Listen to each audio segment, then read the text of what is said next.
va essayer de voir plus clair avec nos experts, analyser les résultats et surtout comment expliquer le vote, à quoi s'attendre dans les prochaines années, les prochains 4 ans. Les chiffres illustrent qu'en fait, il y a moins de crimes dans plusieurs villes américaines et que la situation s'est améliorée. Et on disait la même chose à propos de l'économie. Le taux de chômage est de moins de 5 %. On est en situation de plein emploi en ce moment. Et les démocrates martelaient cette idée que les faits illustrent que ça va bien. Mais les républicains à Gingrich, d'ailleurs Donald Trump, même chose, disaient « Americans don't feel good. They don't feel good. They feel that something's wrong with the country. » On parlait de 2000.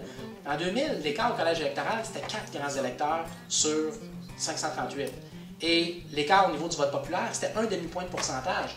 Là, selon les projections, c'est pas officiel, mais selon les projections, Hillary Clinton pourrait gagner le vote populaire par 1,5, peut-être même 2 points.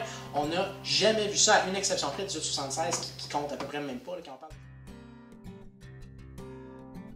Et donc, je pense qu'il y a cette erreur-là aussi qui a été faite de considérer les Hispano-Américains comme étant un bloc uniforme qui va aller voter massivement contre Trump parce qu'on parle d'immigration, alors que bon, c'est une communauté aussi qui est touchée par la question de l'économie, par la question de l'environnement, par la question de l'accès à l'éducation, et on a oublié que c'est un groupe ethnoculturel qui vote sur autre chose que simplement la question de l'immigration. Mais ce que les démocrates ont mal compris, c'est que Obama est populaire, mais ses politiques sont beaucoup moins populaires que lui. Donc quand on demande aux Américains, est-ce que vous avez l'impression que l'économie va bien, ils ne seront pas nécessairement d'accord avec ça. Puis les républicains ont bien compris que oui, il y a eu une reprise économique, mais que les emplois que les gens ont acquis dans cette reprise-là sont beaucoup moins bons que les emplois qu'on avait auparavant.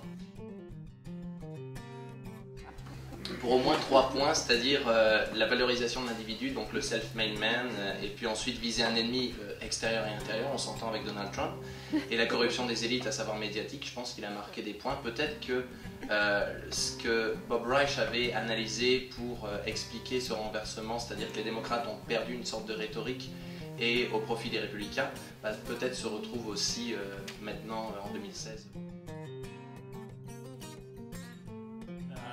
Je vous dirais qu'il y a même des possibilités que cette relation entre les États-Unis et la Russie se normalise. Pour faire une histoire courte, je pense qu'il ne faut pas oublier, et les Russes ont le mérite d'être très transparents, très clairs sur cette question-là, et notamment le président Poutine, que ce qui les chicote depuis la fin de la guerre froide, c'est l'extension de la sphère d'influence occidentale.